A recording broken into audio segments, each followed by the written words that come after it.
Convidar a sua máxima atenção e abrir a palavra de Deus no primeiro livro dos Reis, capítulo 17, todo o capítulo, primeiro verso ao 24. Primeiro livro dos Reis, capítulo 17, 1 a 24.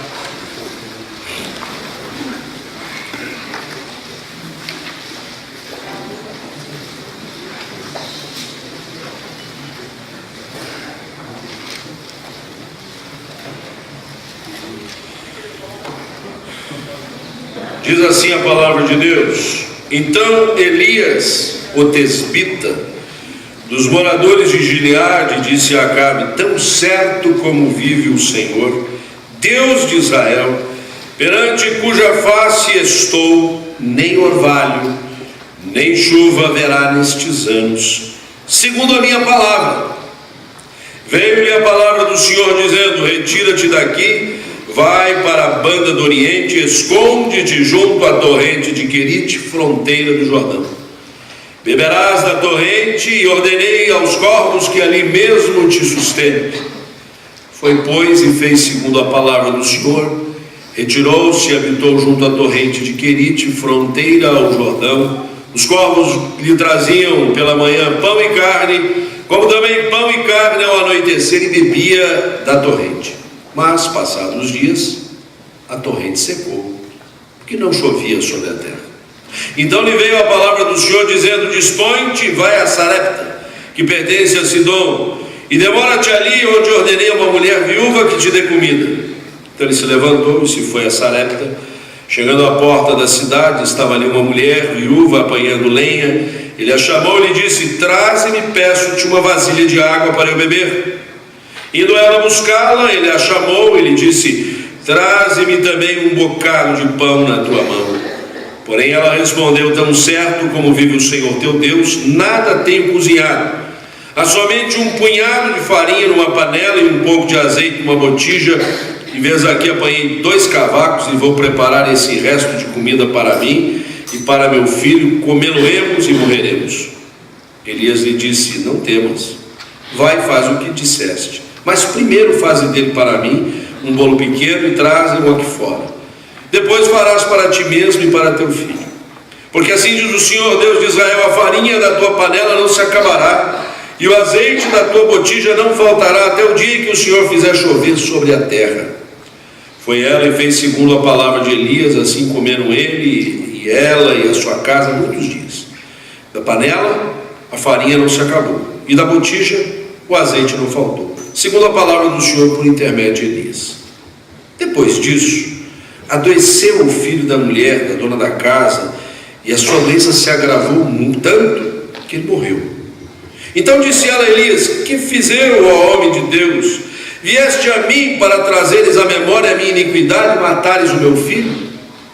E ele disse: Dá-me o teu filho. Tomou-o dos braços dela e levou para cima, ao quarto onde ele mesmo se hospedava, e o deitou em sua cama. Então clamou ao Senhor e disse: Ó Senhor meu Deus, também até esta viúva com quem me hospedo afligiste, matando-lhe o filho? E estendendo-se 3 vezes sobre o menino, clamou ao Senhor e disse: Ó Senhor meu Deus, rogo-te que faças a alma desse menino tornar a entrar nele. O Senhor atendeu a voz de Elias, e a alma do menino tornou a entrar nele e reviveu. Elias tomou o menino e o trouxe do quarto à casa, e o deu à sua mãe e lhe disse: Vê, teu filho vive. Então a mulher disse a Elias: Nisto conheço agora que tu és homem de Deus, e que a palavra do Senhor na tua boca é verdade. Pai, é a tua palavra, que é verdade independente de qualquer coisa, mas que agora é pronunciada dos nossos lábios e é atendida pelos nossos ouvidos. Que ela possa cumprir o seu propósito, não voltar para ti vazia, mas fazer o que te apraz. Ensina-nos as verdades aqui contidas, Senhor. Envolve o nosso coração para atinarmos com a tua vontade sempre. Em nome de Jesus. Amém. Você certamente, neste domingo, ao despertar, lembrou-se hoje, temos culto na casa de Deus, de maneira especial hoje participar da ceia do Senhor, e você logo se aprontou para seguir o costumeiro caminho para chegar até a casa de Deus. Mas talvez você não estivesse sabendo que havia uma maratona na cidade e você eventualmente teve que tomar um outro caminho para poder chegar aqui, e eventualmente até chegou atrasado, né? Talvez não tanto os irmãos que vieram para este segundo culto matinal, mas com certeza os do primeiro culto passaram algum aperto, tentando encontrar um caminho alternativo que pudesse fazê-los chegar até a casa do Senhor. Não há caminho alternativo para irmos à presença do Senhor. Nós precisamos andar nos caminhos do Senhor. A nossa vida deve ser pautada por esse objetivo. Muitas são as estradas, muitos são os caminhos, mas os caminhos do Senhor são inigualáveis. Os caminhos do Senhor são únicos. Os caminhos do Senhor devem ser motivo da nossa máxima atenção. Nós estamos diante de uma passagem que traz à luz uma figura inigualável, a do profeta Elias. Este é o primeiro dos profetas, não que antes dele não houvesse quem fosse instrumento de Deus para proclamar a sua palavra, mas com esse destaque, com esta magnitude, é Elias uma espécie de mentor, uma espécie de patrono da escola de profetas. E de fato havia uma escola que ele dirigia e que formava profetas, aqueles que eram chamados discípulos dos profetas. E ele é uma figura eminente, um indivíduo que não passava batido nos ambientes em que se achava. Tinha uma verve muito forte, o seu discurso impressionava as autoridades e o povo em geral.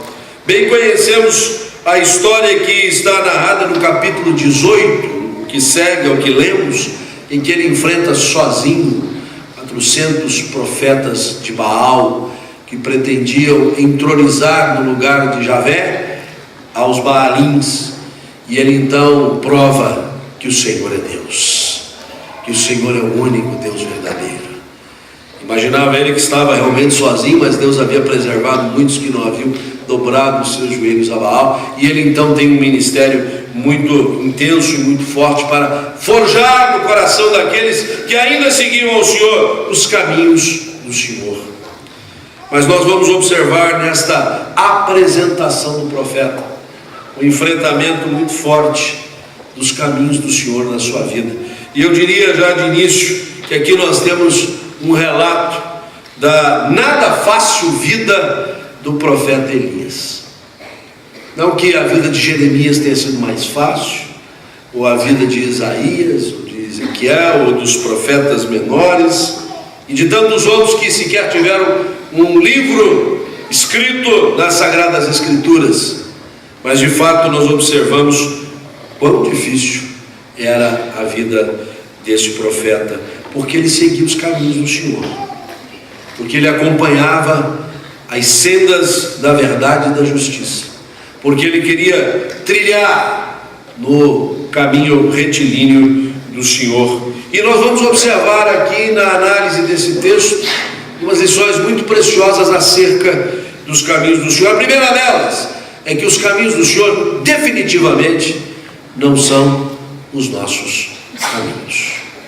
O profeta Isaías já nos alerta a esse respeito, quando ele diz lá no capítulo 55, mesmo texto em que traz à lume aquela expressão tão querida: buscai o Senhor enquanto se pode achar, invocai-o enquanto está perto. E logo a seguir se diz: porque os meus caminhos não são os vossos caminhos, os meus pensamentos não são os vossos pensamentos, porque os meus caminhos são mais altos do que os vossos caminhos, e os meus pensamentos se elevam muito aos caminhos de vocês.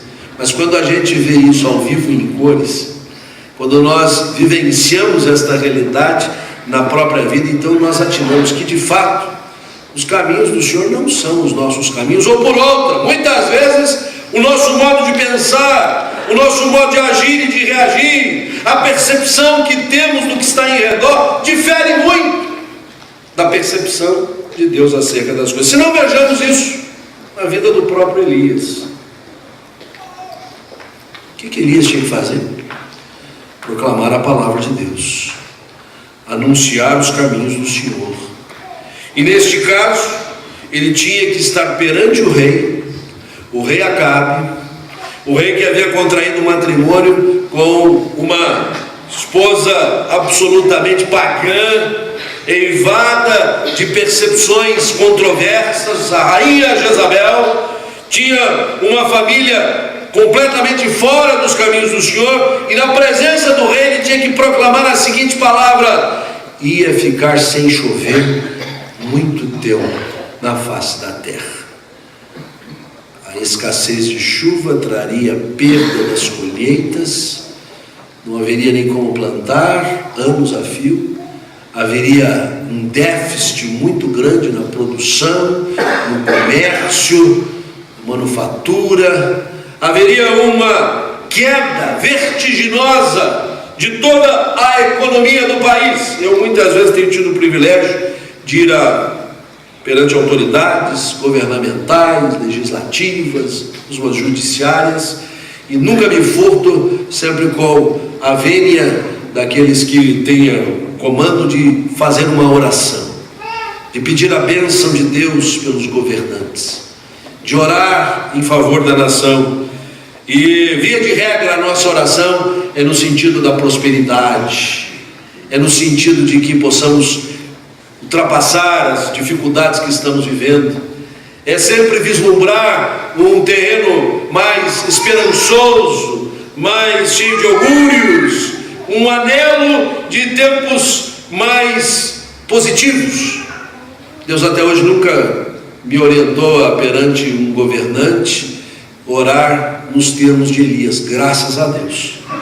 E seria muito difícil fazer uma oração de imprecação, fazer uma oração que ao mesmo tempo fosse uma espécie de exposição dos caminhos, dos juízos de Deus sobre a nação. A nada fácil vida do profeta. O caminho do Senhor para ele não era um caminho simples, não era um caminho mais tranquilo, mais cheio de encômios e aplausos. Isto posto, ele deve esconder-se, porque a sua palavra foi muito forte, e logo a seguir, então, a escassez de água se fez acontecer, a época das chuvas não se tornaram palpáveis, a chuva não veio, e ele começa a ser perseguido. Então o que se tem aqui na narrativa é que ele tem que viver escondido. Coisa difícil um profeta ficar escondido, coisa terrível um pregador não aparecer em público, coisa horrenda o pregador não ter um microfone para poder falar. Nós gostamos do microfone, né, meus colegas? Ele tinha que ser um profeta escondido. Os caminhos do Senhor não são muitas vezes os nossos caminhos, e então ele também é vítima da escassez. Mas o Senhor vai dizer: você não vai morrer de sede, não vai morrer de fome, eu já provi tudo para você. Você vai ser descedentado com as águas de uma torrente, no caso aqui a torrente do Querite, e você vai ser alimentado com o que os corvos vão trazer para você. Bom, né? Fácil, né? Você ficar bebendo de uma torrente que vai se escasseando, de fato se escasseou completamente, do que animais viessem a trazer. Haja fé, haja coração disposto a esperar dia a dia o maná do Senhor, e não como a gente que abre a despensa e não sabe bem o que é que vai fazer de comida, que tem muita opção, ou abre a porta do guarda-roupa e fica em dificuldade de escolher que roupa vai usar, porque temos muitas roupas e temos a coragem de dizer que não temos roupa para sair de casa, quiçá para ir na igreja. Esse era o profeta que vivia nestes tempos difíceis, mas absolutamente nos caminhos do Senhor. Mas aí secou a fonte, os corvos parece que tinham uma agenda diferente para outros lados. Então o Senhor diz assim: fica tranquilo, a partir do verso 8, eu vou te sustentar, com uma viúva pobre, que só tem um filho menor de idade ainda. Haja fé. O Senhor podia dizer: eu vou te levar para casa de um rico, né? De alguém que tem subsistência para os seus empregados, e você vai ser mais não, você vai ficar sendo sustentado por uma viúva que tem um tantinho assim de farinha em casa, que só dá para uma refeição.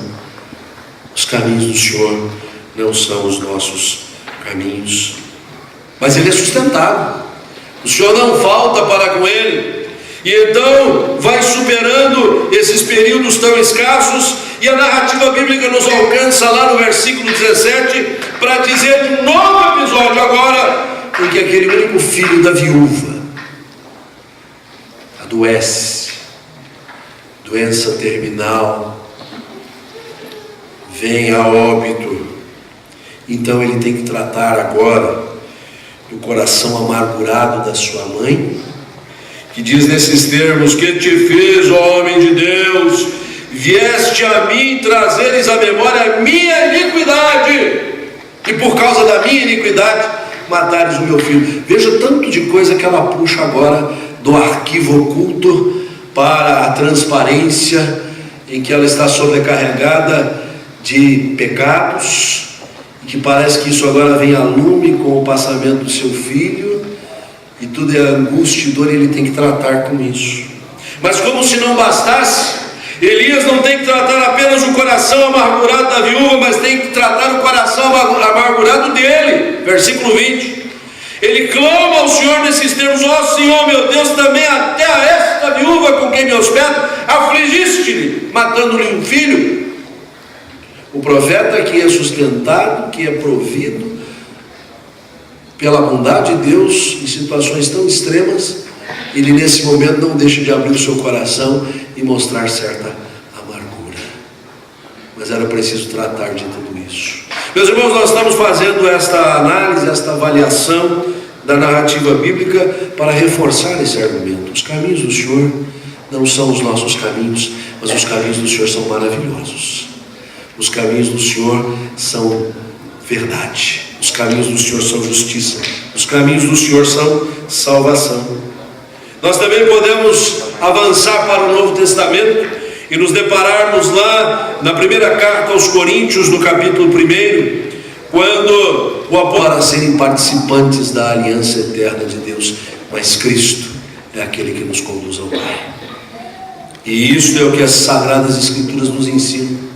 Esta é a diretriz da palavra de Deus. Por isso, quando Elias recebe a palavra do Senhor, dizendo: faz assim, faz assado, e ele assim o faz, nós não podemos fazer-nos de ouvidos moucos, quando a palavra de Deus diz assim: eu sou o caminho, e a verdade, e a vida, somente por meu intermédio vocês chegam à presença do Pai, porque este é o caminho verdadeiro, este é o caminho que nos conduz à presença salvadora e redentora do Senhor.